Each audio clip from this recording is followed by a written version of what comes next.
Welcome back to എഡ്യൂവാലെ 2.0.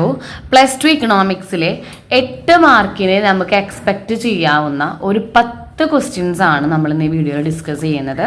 Essay question എന്ന് പറയുമ്പോൾ നമുക്ക് 8 മാർക്കിന് ചോദിക്കുന്ന 10 ക്വസ്റ്റ്യൻസ് ആണ് ഇവിടെ തയ്യാറാക്കിയിരിക്കുന്നത്. ഈ 10 ക്വസ്റ്റ്യൻസും നമുക്കൊരു 8-9 ക്വസ്റ്റ്യൻ പേപ്പർ നോക്കിക്കഴിഞ്ഞാൽ അതിൽ 8 മാർക്കിൻ്റെ കാറ്റഗറിയിൽ ചോദിക്കാവുന്ന ക്വസ്റ്റ്യൻ ആണ്. എക്സാമിൻ്റെ ക്വസ്റ്റ്യൻ പേപ്പറുകളുണ്ട്, ഇംപ്രൂവ്മെൻ്റ് ക്വസ്റ്റ്യൻ പേപ്പേഴ്സ് ഉണ്ട്, അതുപോലെ തന്നെ +2 ഫൈനൽ എക്സാമിൻ്റെ എല്ലാ ക്വസ്റ്റ്യൻ പേപ്പറും എടുത്തിട്ടുള്ളതാണ് ഈ 10 ക്വസ്റ്റ്യൻസ്. നമുക്ക് ഓരോന്നും എങ്ങനെയാണ് 8 മാർക്കിന് എത്ര മാർക്കിനോളം ചോദിച്ചാൽ എങ്ങനെ എഴുതാം ഒക്കെ നമുക്ക് നോക്കി വെക്കാം. 10 എണ്ണം ഉണ്ട്. ഈ 10 ക്വസ്റ്റ്യൻസും നമുക്ക് 8 മാർക്കിലേക്ക് മാത്രമല്ല, ചിലപ്പോൾ 2 എണ്ണം നമുക്കറിയാം 2 ക്വസ്റ്റ്യൻ ആണ് നമുക്ക് 8 മാർക്കിന് ഉണ്ടാവുക. അപ്പോൾ 16 മാർക്ക് കഴിഞ്ഞ് ബാക്കിയുള്ളത്, അപ്പോൾ ഈ 10 ക്വസ്റ്റ്യൻ പഠിച്ചു കഴിഞ്ഞാൽ നിങ്ങൾക്ക് ഷോർട്ട് എസ്സേ ടൈപ്പിലേക്കൊക്കെ പോവാം, അതിലേക്കൊക്കെ ചോദ്യങ്ങൾ പോകാൻ ചാൻസ് ഉള്ള ക്വസ്റ്റ്യൻസ് തന്നെയാണ്. നമുക്ക് ഓരോന്നായിട്ട് ഏതൊക്കെയാണെന്ന് നോക്കി വെക്കാം. ഓക്കെ, ഏറ്റവും ആദ്യം ഒരുപാട് ക്വസ്റ്റ്യൻ പേപ്പറിൽ റിപ്പീറ്റഡ് ആയിട്ട് ചോദിച്ചു വന്ന ക്വസ്റ്റ്യൻ ആണ്, what are the features of indifference curve and diagrammatically explain the optimum choice of consumer. 8 മാർക്കാണ്. നിങ്ങൾ വിചാരിക്കുന്നത് എന്താ 8 മാർക്ക് എന്നുള്ളത്? ഇൻഡിഫറൻസ് കർവ് എന്താണ്? നമ്മൾ locus of point of 2 commodities which a consumer wants to buy. അപ്പോൾ IC1, IC2, IC3 ഇങ്ങനെ വേണം ഇടാനായിട്ട്. ഇതിനാണ് നമ്മൾ ഇൻഡിഫറൻസ് കർവ് എന്ന് പറയുന്നത്. ഇവിടെ ഗുഡ് 1 നമ്മൾ അടയാളപ്പെടുത്തും, ഇവിടെ ഗുഡ് 2 അടയാളപ്പെടുത്തും. അപ്പോൾ ഒരു കൺസ്യൂമറിന് തന്നിരിക്കുന്ന ഇൻകത്തിൽ നിന്നും വരുമാനത്തിൽ നിന്നും 2 ഗുഡ്സ് വാങ്ങാനുള്ള ഡിഫറെൻറ്റ് ലോക്കസ് പോയിന്റുകൾ വെച്ചിട്ട് വരയ്ക്കുന്നതാണ് ഇൻഡിഫറൻസ് കർവ്. ഇതിൻ്റെ ഫീച്ചേഴ്സ് ആണ് നമ്മൾ ചോദിക്കുന്നത്. ഫീച്ചേഴ്സ് എന്താണ്? കോൺവെക്സ് ടു ദ ഒറിജിൻ ആണ്, അതേപോലെ എന്താണ്, do not intersect each other, അല്ലെ, രണ്ടും തമ്മിൽ എന്ത് ചെയ്യുന്നില്ല, അങ്ങോട്ടും ഇങ്ങോട്ടും ടച്ച് ആവുന്നില്ല. Collection of indifference curve is known as indifference map, അതിന് നമ്മൾ എന്തുകൂടി വിളിക്കുന്നുണ്ട്, ഇൻഡിഫറൻസ് മാപ്പ് എന്നും കൂടി നമ്മൾ വിളിക്കുന്നുണ്ട്. ദെൻ പിന്നെന്താണ്, ഹയസ്റ്റ് ഇൻഡിഫറൻസ് കർവ് ആണ് നമുക്ക് ഹയസ്റ്റ് സാറ്റിസ്ഫാക്ഷൻ കിട്ടുക. ഹയസ്റ്റ് ഇൻഡിഫറൻസ് കർവ് ആണ് നമുക്ക് ഹയസ്റ്റ് സാറ്റിസ്ഫാക്ഷൻ നമുക്ക് കിട്ടുന്നത്. ഇത്രയും കാര്യങ്ങളാണ് ഇതിൻ്റെ ഫീച്ചേഴ്സ് എന്ന് പറയുന്നത്. ഓക്കെ, അപ്പോൾ ഇത്രയും കാര്യങ്ങളാണ് ഇതിൻ്റെ ഫീച്ചേഴ്സ്. ഇനി നമ്മളോട് അതിൽ തന്നെ അപ്പോൾ ഇങ്ങനെ 4 മാർക്കായി. ഇത് വരയ്ക്കുന്നതിന് ഒരു 2 മാർക്ക്. നിങ്ങൾക്ക് വേണമെങ്കിൽ ഇൻഡിഫറൻസ് കർവ് ഇതാ ഇങ്ങനെ ജസ്റ്റ് ഒരു ഇൻഡിഫറൻസ് കർവ് ഇതാണ്, ഇത് ഇൻഡിഫറൻസ് മാപ്പാന്ന് പറഞ്ഞിട്ട് എഴുതാം. 8 മാർക്കിൽ നിങ്ങൾക്ക് മാക്സിമം ഭംഗിയാക്കാൻ പറ്റുന്ന വെച്ചെങ്കിൽ അത്രയും ചെയ്യാം. അപ്പോൾ ഇൻഡിഫറൻസ് കർവ് നമ്മൾ എഴുതി, ഇൻഡിഫറൻസ് മാപ്പ് വരച്ചു, കർവ് വരച്ചു, അതിൻ്റെ 4 ഫീച്ചേഴ്സ് നമ്മൾ എഴുതി. എന്താണ്? കോൺവെക്സ് ടു ദ ഒറിജിൻ ആണ്, locus of points of all possible bundles of 2 products ആണ്, ദെൻ ഹയസ്റ്റ് ഇൻഡിഫറൻസ് കർവ് ആണ് ഹയസ്റ്റ് സാറ്റിസ്ഫാക്ഷൻ കിട്ടുന്നത്, പിന്നെ എന്തുട്ടാണ്, do not intersect each other, അങ്ങനെയുള്ള 4-5 പോയിന്റുകൾ നമ്മൾ എഴുതി 4 മാർക്കായി. അതിൽ തന്നെ നമുക്ക് വേറൊരു ചോദ്യം ചോദിച്ചിട്ടുണ്ട്, explain the optimum choice of consumer. Optimum choice of consumer എന്ന് പറയുന്നത് നമ്മൾ അതിന് വിളിക്കുന്ന പേര് കൺസ്യൂമർ ഇക്വിലിബ്രിയം ആണ്. അത് നമ്മൾ മനസ്സിലാക്കുന്നവർക്ക് ഒരു മാർക്കുണ്ട്. കൺസ്യൂമർ ഇക്വിലിബ്രിയം ആണ് നമ്മൾ അതിനെ വിളിക്കുന്നത്. ഇത് മനസ്സിലാക്കി കഴിഞ്ഞാൽ അതിനൊരു മാർക്കാണ് കേട്ടോ, ഒപ്റ്റിമം ചോയ്സ് എന്ന് പറഞ്ഞാൽ. പിന്നെ കൺസ്യൂമർ ഇക്വിലിബ്രിയം വരയ്ക്കണമെങ്കിൽ 2 മാർക്കാണ്. അതായത് ഇൻഡിഫറൻസ് കർവ് നമ്മൾ ആദ്യം വരച്ച് വെക്കുക, അതിൽ രണ്ടാമത്തെ ടച്ച് ചെയ്തിട്ട് നമ്മൾ എന്ത് ചെയ്യുക, ഒരു ബഡ്ജറ്റ് ലൈൻ വരച്ച് വെക്കുക. ഈ പോയിന്റ് ആയിരിക്കും കൺസ്യൂമർ ഇക്വിലിബ്രിയം പോയിന്റ്. അപ്പോൾ വരച്ച് വെക്കണമെങ്കിൽ 2 മാർക്കായി, മനസ്സിലാക്കണമെങ്കിൽ 1 മാർക്കായി. ഇനി എന്താണ്, മാക്സിമം ഒപ്റ്റിമം ചോയ്സ് എന്ന് പറയുന്നതിനാണ് നമ്മൾ കൺസ്യൂമർ ഇക്വിലിബ്രിയം എന്ന് പറയുന്നത്. അത് നമ്മൾ എക്സ്പ്ലെയിൻ ചെയ്ത് വെക്കുക. എന്നിട്ട് ഈ ഡയഗ്രാമിന് നമ്മൾ എക്സ്പ്ലനേഷൻ കൊടുക്കുക. എന്താണ്, ഈ ആണ് നമ്മളെ കൺസ്യൂമർ ഇക്വിലിബ്രിയം. പിന്നെ ഈ ടച്ച് ചെയ്യുന്ന പോയിന്റ് എയും ബി ഇട്ട് കൊടുക്കുക. അപ്പോൾ A and B are not consumer equilibrium. Okay, not consumer equilibrium. ഇത് കൺസ്യൂമറിന്റെ ഇക്വിലിബ്രിയം ആയിട്ട് നമ്മൾ പറയില്ല. കാരണം എന്താണ്, ഇത് ഹയസ്റ്റ് അല്ല. IC1, IC2, IC3, IC2ന്റെ മേലെയാണ് നമുക്ക് ഹയസ്റ്റ് സാറ്റിസ്ഫാക്ഷൻ കിട്ടുക. അതുകൊണ്ടാണ് നമ്മൾ എയും ബിയും ഹയസ്റ്റ് അല്ല, കാരണം അത് IC1ലാണ് കിടക്കുന്നത്, അല്ലേ, IC1ൽ കിടക്കുന്നത് കൊണ്ടാണ് നമുക്ക് അതിന് എന്ത് കിട്ടാത്തത്, ഹയസ്റ്റ് സാറ്റിസ്ഫാക്ഷൻ നമുക്ക് കിട്ടാത്തത്. ഇത്രയും കാര്യങ്ങൾ ഇതിന് എക്സ്പ്ലെയിൻ ചെയ്ത് വെച്ചാൽ ആ 3 മാർക്ക് അതിനായി. അങ്ങനെയാണ് 8 മാർക്ക് കേട്ടോ. ഇത് 2 വരയ്ക്കുന്നതിന് മാർക്കുണ്ട്, 4-5 മാർക്കുണ്ട്. ഇത് എക്സ്പ്ലെയിൻ ചെയ്ത 4 മാർക്ക്, 2 മാർക്ക് ഇതിനുണ്ട്. അങ്ങനെയാണ് 8 മാർക്ക്. അപ്പം നിങ്ങൾ ഇതൊരു ചോദ്യം ചോദിച്ചാൽ ഈ 3 ഡയഗ്രാമും വിത്ത് എക്സ്പ്ലനേഷനും കൊടുത്തിരിക്കണം. ഓക്കെ, രണ്ടാമത്തെ ചോദ്യമാണ് 3 methods of measuring national income. അത് നാഷണൽ ഇൻകത്തിന് പകരം GDP എന്ന് കഴിഞ്ഞ മോഡൽ എക്സാമിൽ ചോദിച്ചു. അപ്പോഴും എന്തുതന്നെയാണ് 3 മെത്തേഡുകൾ. ഏതാണ്? Product method, income method, and expenditure method. അങ്ങനെ 3 മെത്തേഡുകളാണുള്ളത്. പ്രൊഡക്റ്റ് മെത്തേഡിൽ സം ഓഫ് GVA ആണ്, i=1 ആണ്, അപ് ടു n ഒന്നാമത്തെ മെത്തേഡ്. രണ്ടാമത്തേൽ ഇൻകം മെത്തേഡാണ്, വേജസ്, പ്രോഫിറ്റ്, റെന്റ്, ഇൻട്രസ്റ്റ്. മൂന്നാമത്തേൽ എക്സ്പെൻഡിച്ചർ മെത്തേഡിൽ നമുക്ക് വരാം എക്സ്പെൻസസ്, കൺസ്യൂമറിൻ്റെ എക്സ്പെൻസസ്, ഫേമിൻ്റെ expenses, government expenditure, then X-M. ഇങ്ങനെയാണ് 3 തരത്തിലുള്ള എക്സ്പെൻഡിച്ചർ മെത്തേഡുകൾ നമുക്ക് വരുന്നത്. ഓക്കെ, ദെൻ അടുത്തത് ഇത് നമ്മൾ എക്സ്പ്ലെയിൻ ചെയ്ത് ഇക്വേഷൻ എഴുതി ഓരോന്ന് എന്താണെന്ന് എഴുതി വെച്ച് കഴിഞ്ഞാൽ 2 മാർക്ക് എല്ലാത്തിനും കിട്ടും. പിന്നെ എന്താണ് നാഷണൽ ഇൻകം എന്ന് കൂടി നമ്മൾ എഴുതി വെക്കുക. എന്താണ് money value of all final goods and services producer in an economy in an year. അത്രയും എഴുതി വെച്ചിട്ട് നാഷണൽ ഇൻകം എന്താണെന്ന് എഴുതണം. അല്ലെങ്കിൽ GDPയുടെ ഫുൾ ഫോം എഴുതി വെക്കണം, ഗ്രോസ് ഡൊമസ്റ്റിക് പ്രോഡക്റ്റ്. ഇനി അടുത്ത 8 മാർക്ക്, അങ്ങനെയൊക്കെയാണ് നമുക്കവിടെ 8 മാർക്ക് കിട്ടുക. അപ്പോൾ ഇത്രയൊക്കെ എങ്ങനെ എഴുതി വെച്ച് കഴിഞ്ഞാലും നിങ്ങൾക്കൊരു 5-6 മാർക്ക് ചുരുക്കി എഴുതിയാലും ഇപ്പോൾ ഈ 3 ഇക്വേഷൻ വെച്ച് എഴുതി കഴിഞ്ഞാലും നിങ്ങൾക്കൊരു 6 മാർക്കൊക്കെ കിട്ടും. Okay, then features of perfect competition. Perfect കോമ്പറ്റീഷൻ്റെ ഫീച്ചേഴ്സ് ചോദിച്ചിട്ടുണ്ട്, കണ്ടീഷൻസ് ചോദിച്ചിട്ടുണ്ട്, പ്രോഫിറ്റ് മാക്സിമൈസേഷൻ്റെ ഡയഗ്രാം ചോദിച്ചിട്ടുണ്ട്. അപ്പോൾ ഫീച്ചേഴ്സ് എന്താണ് നമ്മൾ പറഞ്ഞു. ആദ്യം നമ്മൾ ഫീച്ചേഴ്സ് എഴുതണം. ഫീച്ചേഴ്സിന് ഒരു 3 മാർക്ക് ഉണ്ടായിരിക്കും. എങ്ങനെ ഒരു 3 മാർക്ക് ഉണ്ടാവും? കണ്ടീഷൻസ് എഴുതുന്നതിന് നമുക്കൊരു 3 മാർക്ക് ഉണ്ടാവും. അതിൻ്റെ ഡയഗ്രാം വരയ്ക്കുന്നതിന് ഒരു 2 മാർക്ക് ഉണ്ടാവും. കാരണം അങ്ങനെയാണ് 8 മാർക്ക് വരിക. ഫീച്ചേഴ്സ് എന്താ? പെർഫെക്റ്റ് കോമ്പറ്റീഷൻ്റെ large number of buyers and sellers, perfect mobility, perfect freedom of entry and exit ഉണ്ട്. പിന്നെന്താണ്? സെല്ലിംഗ് കോസ്റ്റ് ഇല്ല, ട്രാൻസ്പോർട്ടേഷൻ കോസ്റ്റ് ഇല്ല, അതേപോലെ large number of buyers and sellers ഉണ്ട്, ഹോമോജീനിയസ് പ്രൊഡക്റ്റ് ആണ്. കണ്ടോ, ഒരു 8 എണ്ണം ഇപ്പം ഞാൻ പറഞ്ഞു, അതിലൊരു 6 എണ്ണം നിങ്ങൾ എഴുതി വയ്ക്കുക. ദെൻ കണ്ടീഷൻസ് എന്താ? 3 കണ്ടീഷൻസ് എന്താ? ഒന്നാമത്തെ എന്താണ്? P = MC = MR. അതായത് പ്രൈസ് ലൈനും അതുപോലെ തന്നെ മാർജിനൽ കോസ്റ്റും MR ഈക്വൽ ആയിരിക്കണം. രണ്ടാമത്തെ പോയിന്റ് എന്താണ്? MC ഇൻക്രീസിങ് ആയിരിക്കണം. മൂന്നാമത്തത് എന്താണ്? പ്രൈസ് ലൈന് നമ്മളെ മിനിമം പോയിന്റ് ഓഫ് ABCയുടെ ഒപ്പമോ അതിൻ്റെ താഴെയോ അതിൻ്റെ മുകളിലോ ആയിരിക്കണം. പ്രൈസ് ലൈന് ഹൈയസ്റ്റ് ആയിരിക്കണം. ഈ 3 കണ്ടീഷൻ എഴുതി വെച്ച് കഴിഞ്ഞാൽ മാർക്ക് ആയി കിട്ടി. ഇനി ഇതിൻ്റെ ഡയഗ്രാം നമ്മൾ വരയ്ക്കണം. എങ്ങനെയാണ് ഡയഗ്രാം വരയ്ക്കുക? ആദ്യം ഒരു പ്രൈസ് ലൈൻ വരയ്ക്കുക, ഒരു SMC കർവ് വരയ്ക്കുക, ഒരു ABC, ഒരു SAC വരച്ചു കൊടുക്കുക. ABC പ്രൈസ് ലൈനിൻ്റെ തൊട്ട് താഴെ ആവാനായിട്ട് പ്രത്യേകം ശ്രദ്ധിക്കുക. ഇത് നമ്മുടെ ABC ആണ്, ഇത് SAC ആണ്, ഇത് SMC ആണ്, ഇത് പ്രൈസ് = MC = MR ആണ്. ഇങ്ങനെ എല്ലാം അണ്ടർലൈൻ ചെയ്ത് വെച്ചാൽ ഈ 8 മാർക്ക് അവിടെ ഓക്കെ. ദെൻ നെക്സ്റ്റ് ആണ് നമുക്കൊരു കോസ്റ്റ് പ്രോബ്ലം വരാം. കോസ്റ്റ് പ്രോബ്ലം മാത്രമായിട്ട് ഒരു 5 മാർക്കിനാണ് ചോദിക്കുക. കോസ്റ്റ് കർവുകൾ നമുക്ക് 3 മാർക്കിന് ചോദിക്കും. കോസ്റ്റ് കർവ് എന്ന് പറഞ്ഞിട്ടുണ്ടെങ്കിൽ കോസ്റ്റ് പ്രോബ്ലം നമ്മൾ പ്രോബ്ലത്തിന്റെ വീഡിയോയിൽ അപ്ലോഡ് ചെയ്തിരുന്നു. കാണാത്ത കുട്ടികളെ ലിങ്ക് ഡിസ്ക്രിപ്ഷൻ ബോക്സിൽ കൊടുക്കുന്നുണ്ട്, കാണാം കേട്ടോ. കോസ്റ്റ് പ്രോബ്ലം എന്ന് പറയുമ്പോൾ നമുക്ക് TC തരും, TVC, TFC, ABC, AFC, SMC, SAC, AC ഇതൊക്കെ കണ്ടുപിടിക്കാം. കോസ്റ്റ് കർവുകൾ എന്ന് പറയുമ്പോൾ നമുക്ക് TC curve, TVC curve, TFC curve. അതെങ്ങനെയാണ്? ഒന്നും പറ്റില്ലെങ്കിൽ റഫായിട്ടെങ്കിലും വരച്ച് വെച്ചാൽ മതി. ഇതൊക്കെ കേട്ടോ. TFC കർവ് ഇതാണ്. ഇവിടെ നിന്ന് നമ്മൾ വരയ്ക്കുന്നത് TVC ആണ്, ഇവിടെ നമ്മൾ വരയ്ക്കുന്നത് TC ആണ്. ഇങ്ങനെ നിങ്ങൾ ആ ഡയഗ്രാം വരച്ച് വയ്ക്കണം. ഇതും കൂടി ഉണ്ടെങ്കിലാണ് നമുക്ക് ആ 8 മാർക്ക് അവിടെ കിട്ടുള്ളൂ. കണ്ടുപിടിക്കുന്നതിന് 5 മാർക്കും കോസ്റ്റ് കർവിന് 3 മാർക്കും. ദെൻ ടൂൾസ് ദാറ്റ്, അടുത്ത 8 മാർക്ക്, ഇതെല്ലാം 8 മാർക്കിന്റെ ക്വസ്റ്റ്യൻസ് ആണ് കേട്ടോ. അടുത്ത 8 മാർക്കിന്റെ ചോദ്യം എന്ന് പറയുന്നത് tools that are used for controlling money supply by RBI. RBI നമ്മൾ മണി സപ്ലൈ കൺട്രോൾ ചെയ്യാൻ വേണ്ടിയിട്ട് ഉപയോഗിക്കുന്ന ടൂൾസ് ഓർ പോളിസീസ് നമുക്ക് ചോദിക്കും. 2 തരം മെത്തേഡാണ് നമുക്ക് അവിടെ ഉള്ളത്. ക്വാളിറ്റേറ്റീവ് മെത്തേഡ്സും ഉണ്ട്, ക്വാണ്ടിറ്റേറ്റീവ് മെത്തേഡ്സും ഉണ്ട്. ക്വാണ്ടിറ്റേറ്റീവ് മെത്തേഡ്സിൽ പറയുമ്പോൾ മെയിനായിട്ട് നമ്മൾ ഓപ്പൺ മാർക്കറ്റ് കണ്ടീഷൻ 2 മെത്തേഡ് ഉണ്ട്. ക്വാളിറ്റേറ്റീവ് ഉണ്ട്, അതുപോലെ തന്നെ ക്വാണ്ടിറ്റേറ്റീവും ഉണ്ട്. ക്വാളിറ്റേറ്റീവും ഉണ്ട്, ക്വാണ്ടിറ്റേറ്റീവും ഉണ്ട്. ക്വാളിറ്റേറ്റീവ് എന്ന് പറയുന്നത് എന്താണ്? മോറൽ സുവേഷനും സ്റ്റെബിലൈസിങ് ഒക്കെയാണ് അതിൽ വരിക. മോറൽ സുവേഷനൊക്കെയാണ് നമുക്ക് അതിൽ വരിക. അതേപോലെ തന്നെ ക്വാണ്ടിറ്റേറ്റീവിലേക്ക് പറയുമ്പോൾ നമുക്ക് ഓപ്പൺ മാർക്കറ്റ് കണ്ടീഷൻ എന്താണെന്ന് എഴുതണം. എല്ലാം എക്സ്പ്ലെയിൻ ചെയ്യണം കേട്ടോ. ഓപ്പൺ മാർക്കറ്റ് കണ്ടീഷൻ ഉണ്ട്, അതുപോലെ ബാങ്ക് റേറ്റ് പോളിസി ഉണ്ട്. ബാങ്ക് റേറ്റ് പോളിസി വരും. Then CRR, SLR, then RDR, അങ്ങനെ തുടങ്ങിയിട്ടുള്ള കംപ്ലീറ്റ് റിസർവ് റേഷ്യോസുകൾ നമ്മൾ അവിടെ എഴുതി വെക്കണം. ഓക്കെ, ഇതെല്ലാം ഉണ്ടെങ്കിലാണ് നമുക്ക് ആ മാർക്ക് അവിടെ കിട്ടുള്ളൂ കേട്ടോ. കാരണം 8 മാർക്ക് എന്ന് പറയുമ്പോൾ RBIയുടെ ഫംഗ്ഷൻസ് വേണമെങ്കിൽ എഴുതാം.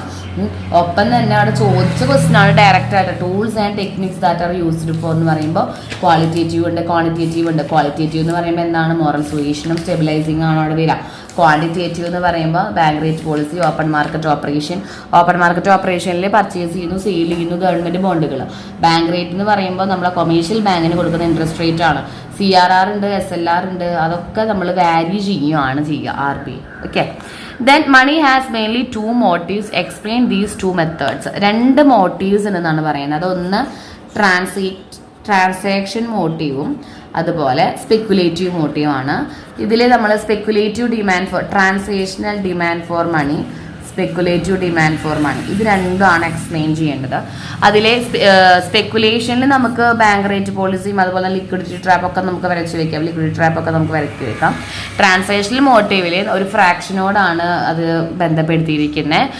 ടോട്ടൽ വോളിയൂം ഓഫ് പ്രൊഡക്റ്റും വെലോസിറ്റി ഒക്കെ നമുക്ക് ട്രാൻസാക്ഷണൽ മോട്ടീവിലാണ് വരിക. ഇവിടെ നിന്ന് അങ്ങോട്ടുള്ള ക്വസ്റ്റ്യൻസ് എല്ലാം ക്വസ്റ്റ്യൻ പേപ്പർ ടഫ് ആണെങ്കിലാണ് നമുക്ക് 8 മാർക്ക് പ്രതീക്ഷിക്കാം. മണി ഹെഡ് ബൈ 2 മോട്ടീവ്സ് ഒക്കെ എക്സ്പ്ലെയിൻ ചെയ്ത് വരുമ്പോൾ നമുക്ക് ഈ ഒരു 4 മാർക്കായിട്ട് 8 കിട്ടും. ഓക്കെ, ദെൻ ബഡ്ജറ്റ് ലൈനിന്റെ ഷിഫ്റ്റ് വെച്ച് നമുക്ക് 8 മാർക്കിന്റെ ചോദ്യം എങ്ങനെയാണ് ചോദിക്കാന്ന് അറിയാം. നമുക്ക് ഇൻകം തരും, പ്രൈസ് ഓഫ് ഗുഡ് 1 തരും, പ്രൈസ് ഓഫ് ഗുഡ് 2 തരും. ഇത് നമ്മളോട് ബഡ്ജറ്റ് ലൈൻ്റെ ഇക്വേഷൻ എന്താ? ബഡ്ജറ്റ് ലൈൻ്റെ equation P1x1 plus P2x2 equal to M. അതാണ് ബഡ്ജറ്റ് ലൈൻ്റെ ഇക്വേഷൻ. വെർട്ടിക്കൽ ഇന്റർസെപ്റ്റ് M/P2 ആണ്, ഹൊറിസോണ്ടൽ ഇന്റർസെപ്റ്റ് M/P1 ആണ്. ഇതൊക്കെ നമ്മൾ ചെയ്തു വെക്കാം. എന്നിട്ട് ഇൻകം ഇൻക്രീസ് ആയാൽ എന്ത് സംഭവിക്കും? അപ്പം നമ്മൾ അതേപോലെ ഇൻകം ഇൻക്രീസ് ആയതൊക്കെ ചേഞ്ച് ആവും അല്ലേ. എന്നിട്ട് ഒരു ബഡ്ജറ്റ് ലൈൻ ഓൾഡ് വരച്ച് വെക്കുക. ഇൻകം ഷിഫ്റ്റ് ആയാൽ നമുക്ക് ബഡ്ജറ്റ് ലൈൻ ഇങ്ങോട്ടേക്ക് ഷിഫ്റ്റ് ആവുകയാണ് ചെയ്യുക. അത് നമ്മളവിടെ വരച്ച് വെക്കണം കേട്ടോ. അത് നമ്മളവിടെ വരച്ച് വെക്കിയിട്ട് ഇൻകം AB-യിൽ നിന്ന് എവിടേക്ക് മാറി? CD-യിലേക്ക് മാറി. P1x1 plus P2x2 equal to M ആയിരുന്നു ആദ്യത്തെ. അതിൽ നിന്ന് നമുക്ക് ചേഞ്ച് ആവും. കാരണം ഇൻകം എന്നുള്ളത് 20 രൂപ എന്നുള്ളത് 50 രൂപയാ. മൊത്തത്തിൽ ഇൻകം മാറുമ്പോൾ നമ്മൾ ഗുഡ് 1ഉം ഗുഡ് 2ഉം എക്സ്ട്രാ വാങ്ങും. അപ്പോൾ ഇത് ഷിഫ്റ്റ് വരയ്ക്കാൻ വരും. അപ്പോൾ ഈ ഇക്വേഷൻസ് ഒക്കെ കണ്ടുവെക്കുന്ന ഒരു 4 മാർക്ക് ഉണ്ടാവും. ഇത് ഷിഫ്റ്റ് എങ്ങനെയാണ് ഇൻകം കൂടുമ്പോൾ സംഭവിച്ചത്, അപ്പോൾ ഷിഫ്റ്റ് വരച്ച് വെച്ചാൽ 2 മാർക്ക് ഉണ്ട്, അടുത്തൊരു 2 മാർക്ക് ഉണ്ടാവും. പിന്നെ എന്തൊക്കെ ചേഞ്ച് ആയി? എല്ലാം ഇൻക്രീസ് ആയില്ല. ഹൊറിസോണ്ടൽ ഇന്റർസെപ്റ്റ് കൂടി, വെർട്ടിക്കൽ ഇന്റർസെപ്റ്റ് കൂടി, സ്ലോപ്പിന് നോ ചേഞ്ച് ആണ്. ദെൻ പിന്നീട് എന്താണ്? ഷിഫ്റ്റ് അപ്വേർഡ് അല്ലേ, നമ്മളെ ബഡ്ജറ്റിലും ഷിഫ്റ്റ് അപ്വേർഡ്. അപ്പോൾ അതൊക്കെ പറഞ്ഞിട്ട് എഴുതി വെച്ചിരിക്കണം. 2 മാർക്സ് ഉണ്ട്. അപ്പോൾ 8 മാർക്കിനുള്ളതെല്ലാം ഈ ക്വസ്റ്റ്യനിൽ ഉണ്ടായിരിക്കണം. ഓക്കെ, ദെൻ പിന്നീട് നമ്മളോട് പറഞ്ഞിരിക്കുന്ന ക്വസ്റ്റ്യൻ ആണ്. ഇത് റയർ ആയിട്ട് ഒറ്റ ക്വസ്റ്റ്യൻ പേപ്പറിൽ മാത്രമേ ഇത് കണ്ടിട്ടുള്ളൂ. What are the 5 degrees of elasticity of demand? Diagrammatically explain it and also explain linear demand curve elasticity.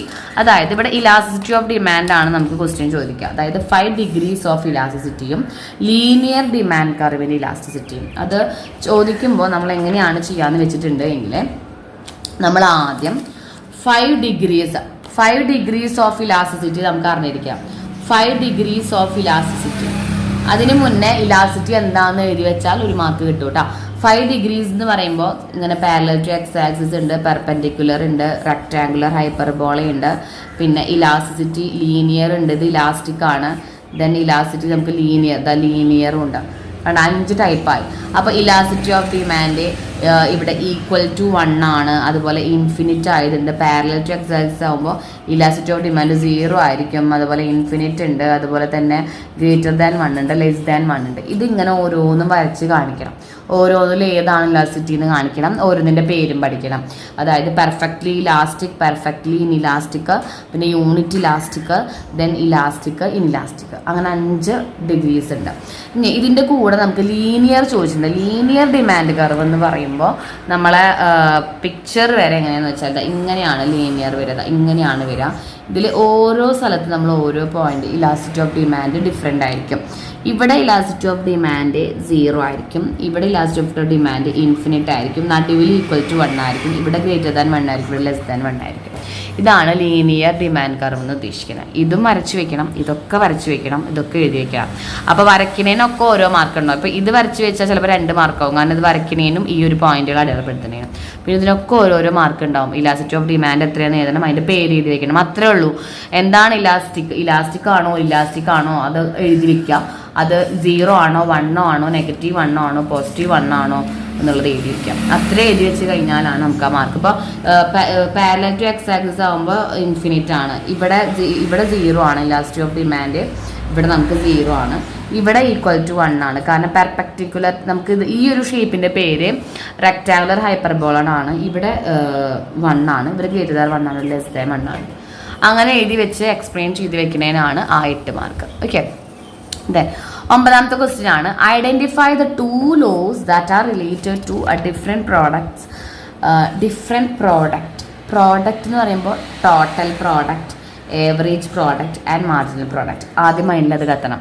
And also the relationship between different products. ഈ പ്രൊഡക്ട്സുകൾ തമ്മിലുള്ള റിലേഷൻഷിപ്പ്. അപ്പം നിങ്ങളെ മൈൻഡിലേക്ക് ആദ്യം വരണം 2 ലോ നമ്മൾ പഠിക്കുന്നത്. നിങ്ങൾ അക്കൗണ്ടൻസി എക്കണോമിക്സ് ടെക്സ്റ്റ് ബുക്കിൽ പഠിക്കുന്ന ഒരേ ഒരു 2 ലോ എന്ന് പറയുന്നത് ഒരേ ഒരു പാഠത്തിലുള്ളൂ. ദാറ്റ് ഈസ് പ്രൊഡക്റ്റ് ആൻഡ് കോസ്റ്റിലാണ്. അത് ഒന്ന് ലോ ഓഫ് വാരിയബിൾ ആണ്. ലോ ഓഫ് വാരിയബിൾ എന്ന് പറഞ്ഞാൽ ഒന്നാമത്തെ ലോ ആണ്.